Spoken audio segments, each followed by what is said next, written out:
We're rolling. Why are you sitting down? Cause we're starting a little different today. We're starting a little different today. Sit down. What do? What to do? Gang gang. You know, I'm Big Diesel. Coach. And today we are talking about a weird one. It's a weird one, man. Weird one. 17 weird ones. Maybe. Mickey 17. Yeah. Starring Robert Pattinson. And some other people. Dang. That's it? No, I mean we got some good people in it. You got your boy Steven Yeun. You got Mark Ruffalo. Mark Ruffalo. You got Naomi Aki. I think Toni Collette was also in there. I think that was Toni Collette. Yeah, I think that was her. But yeah, you got some folks in there. Got some major folks in there. So yeah. Yeah. So what is this about? It is Robert about Pattinson. yes. Directed by Bong Joon-ho. Yes. Don't call me that.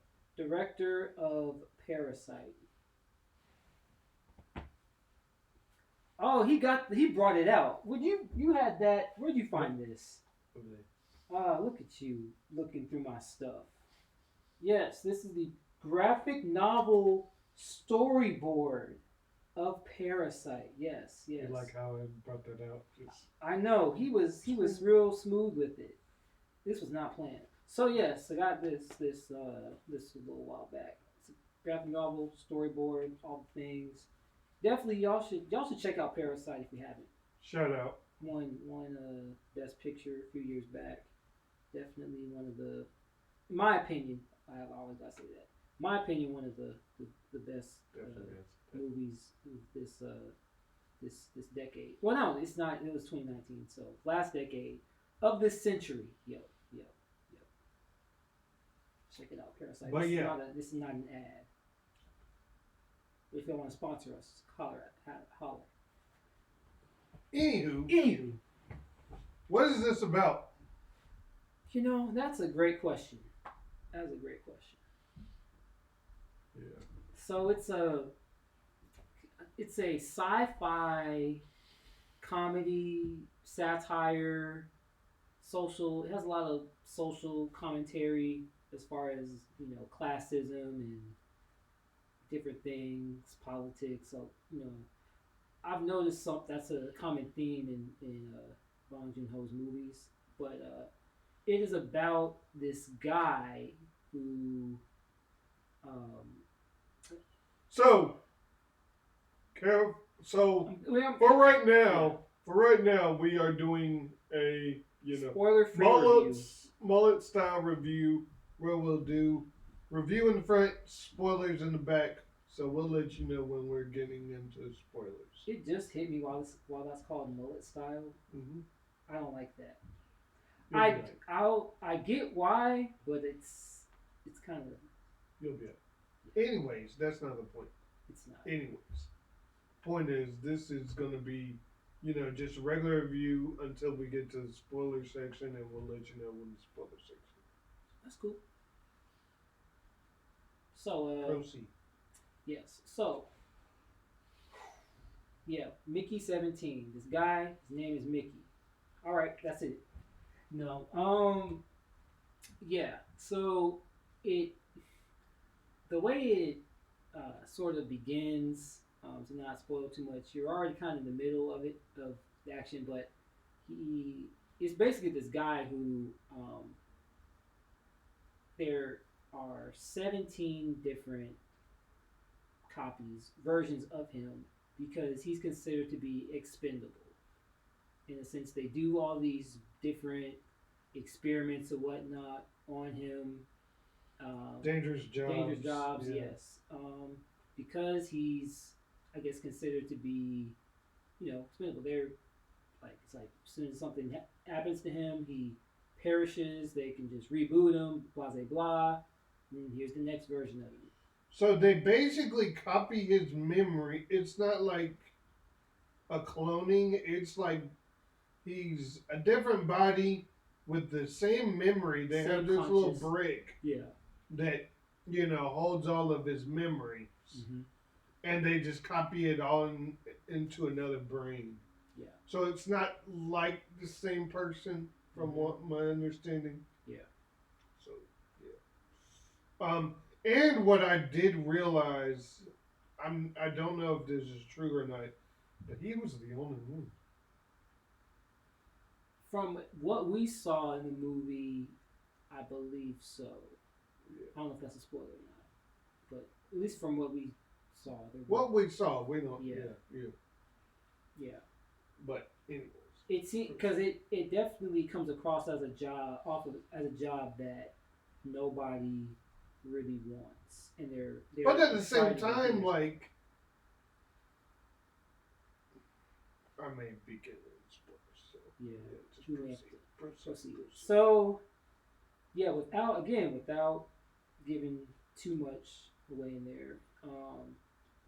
Yes, he's considered to be expendable. He does these various dangerous jobs, experiments, all these things, and it's very much from like his point of view as far as him narrating what's going on, and you can kind of tell that he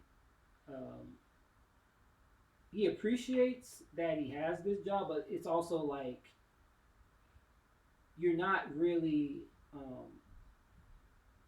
It's almost like he doesn't realize that he is being taken advantage of from his own point of view. Yeah. Which I think that's also one of the reasons why they kind of use the narration, because it is very much his subjective point of view on a lot of what's happening, and that does also play into the humor in it. Like, it is a very humorous movie. There is it's not like ha humor. Yeah. But it is comedic in the sense that, like, even though it deals with some like serious things, but it deals with it in a very funny way that a lot of satirical movies deal with certain heavier themes, but in like a humorous sort of way, like, because it is kind of a ridiculous premise, and a different director or even a different writer. I forgot to mention that it is based on a book, so it does have that background. It would be interesting to see how, like, the differences in the tone between the two, but yeah, it it is very much like it has that satirical, humorous tone to deal with its themes. So yeah, what did you think as far as, like, did you have anything you wanted to add to the overall premise or plot that I might be glossing over without going into? And basically, he works for this guy played by Mark Ruffalo and his wife, who are they're jerks. A lot of the people he comes in contact with are pretty much jerks. They don't really care about him or what happens to him. It's more of he's expendable. So they use them to what they need them to do. And then if he dies, we'll just reprint a new one. So, it's kind of like that thing, So, I think a lot of people just keep on asking, how does it feel like to be dead or whatever, and it's just like, why is he asking me that? Like, it's like one of those questions is like, you shouldn't ask, but you're very curious to ask. But and basically he finds himself on a planet where he thinks he's going to die, and for some reason he ends up surviving, and then there ends up being another one that's copied. And that's in the trailer, by the way. So it is in the trailer. So, not the whole extent of it, but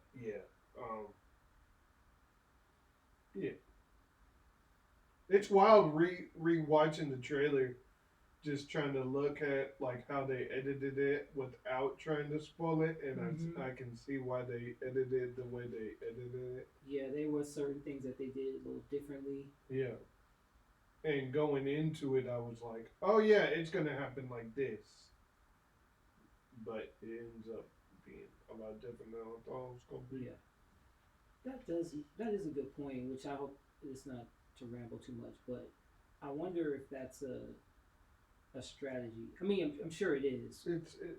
Because we think like, oh, y'all showed us so much in this trailer, and then when you end up seeing the movie, it's different. And I'm like, oh, so y'all are kind of lying to us in a sense.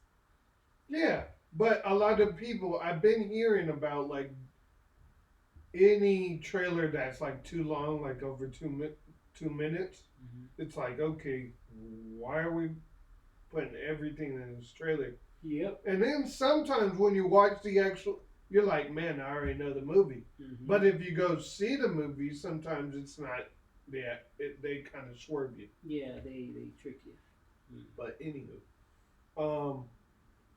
so Naomi Aki is his girlfriend, pretty much. Stephen Yeun plays his friend, but not really his friend. He's like in it for himself. Yeah, he's kind of uses him. Yeah. And yeah, Mark Ruffalo plays kind of. It's kind of the villain. The villain, yeah, dictator villain. Him and his wife basically.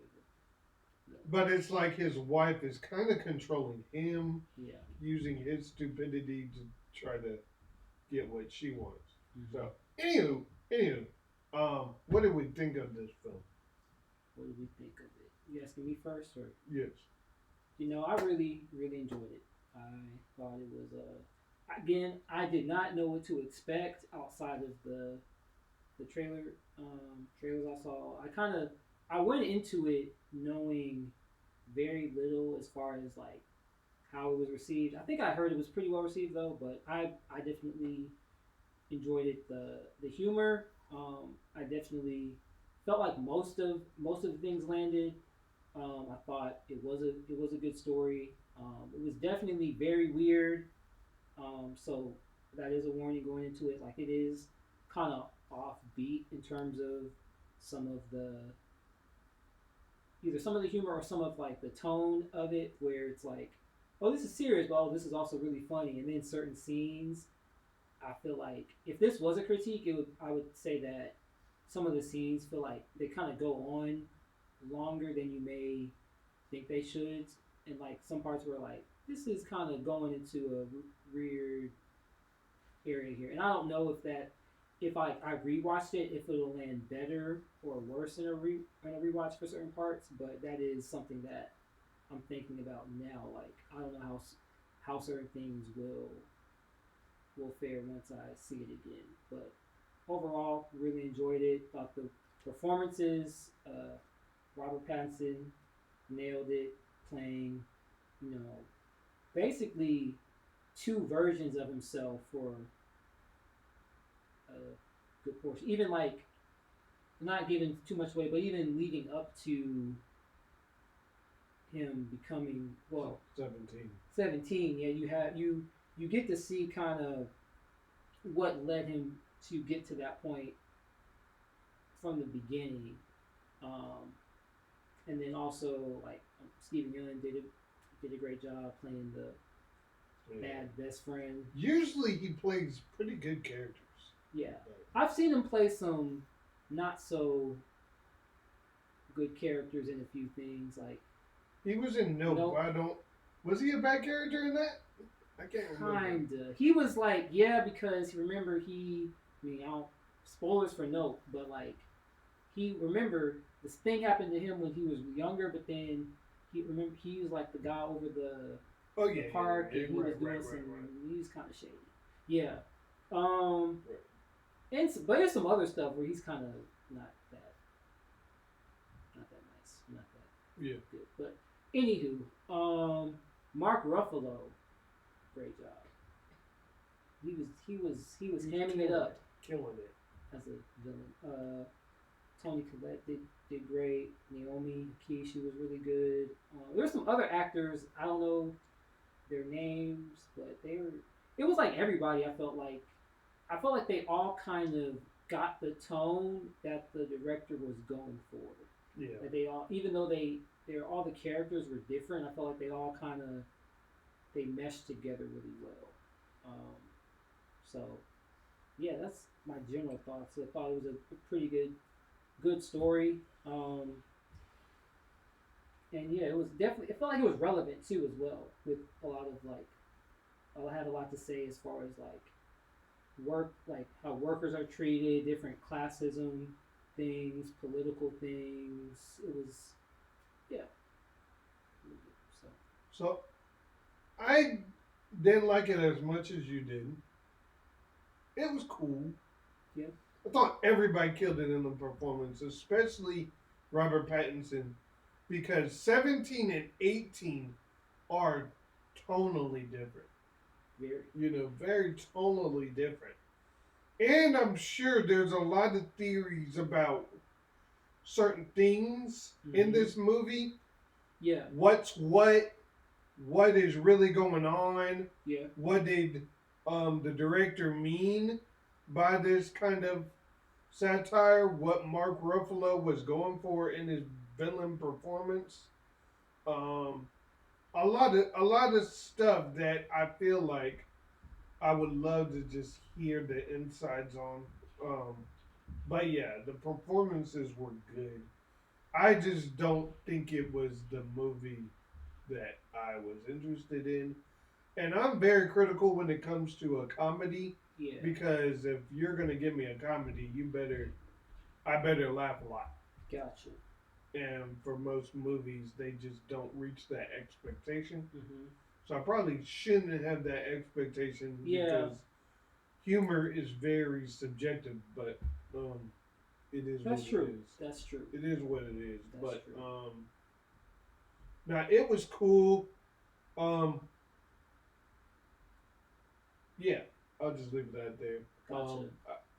Yeah, I'll save it for spoiler. Gotcha. Did you? Huh? All in all, I thought it was cool. Gotcha. Did you want to? Was there anything else you wanted to say before we got into certain spoilery stuff? Well, ratings and whatnot. Okay, the ratings. Okay. Yeah. Let me go first. Yeah. I give it 4 stars. I was thinking either 4 or 4.5. I'm gonna give it 4. Okay. I'll watch it. If I see it again, it may change, but I'll give it a 3. 3. Okay. 3. So I wouldn't get this on. I don't know if it depends on the second watch if I would get it on DVD or not. Yeah. I would say matinee. In my opinion, I would have I wouldn't pay full price for this, but that's just my opinion. But yeah. But now we're gonna get into the spoiler discussion. Yeah. So if you haven't seen it yet, I would say go come watch back. it. Yeah, pause this and then come back and watch it.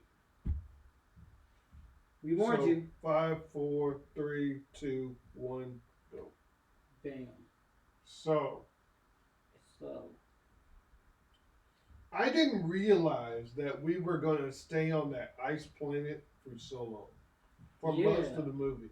Yeah, I didn't know either. I thought because of the way they cut the trailer, it was like, oh yeah, this is just what. And then I thought we would have more time with all of the other ones, but all the other versions of him.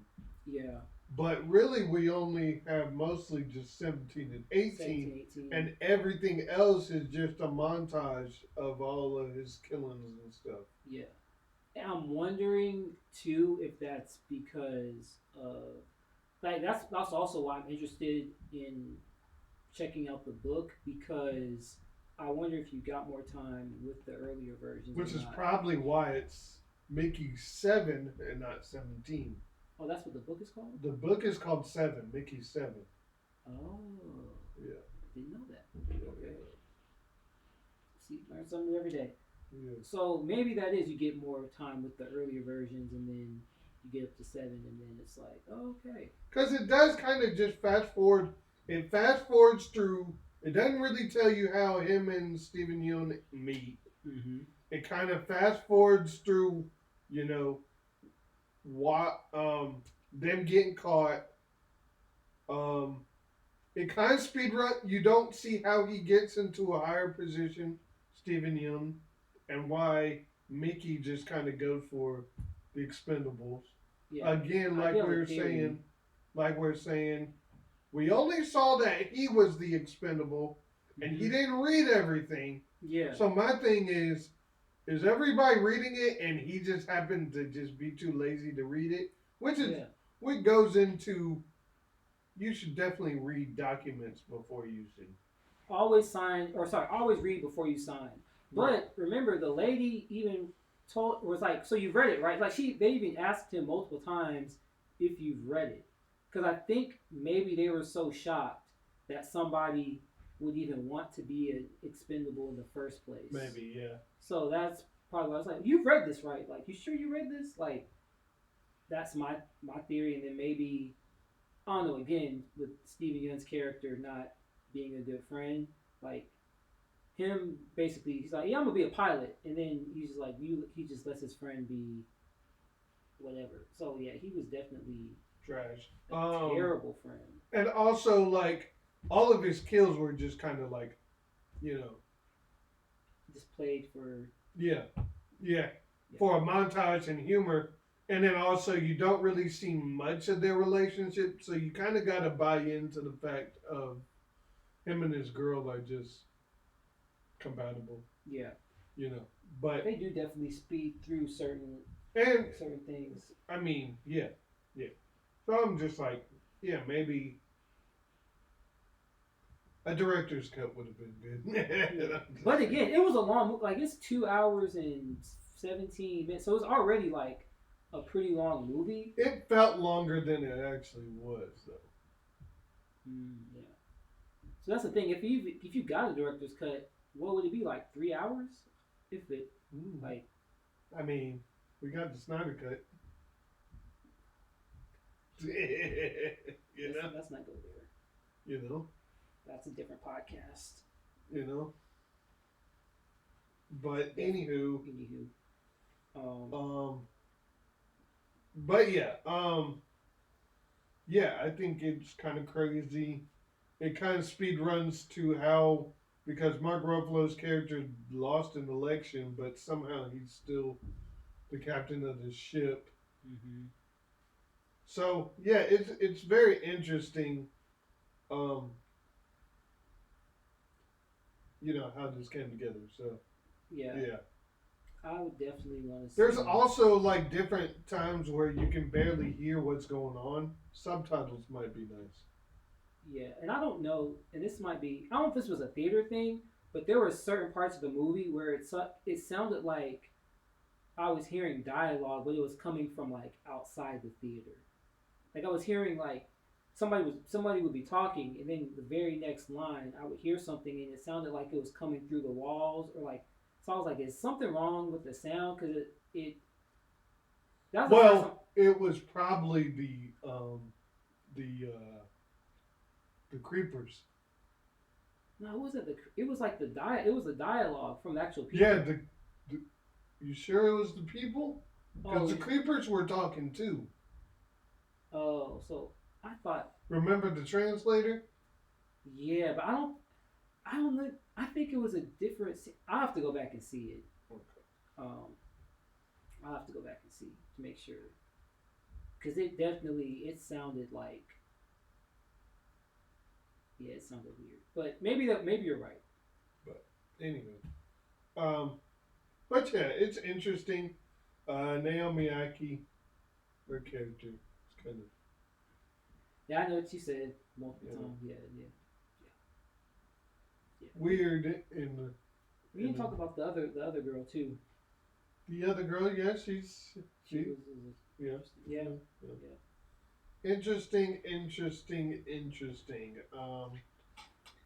You really need to tell me a few things before recommending these movies.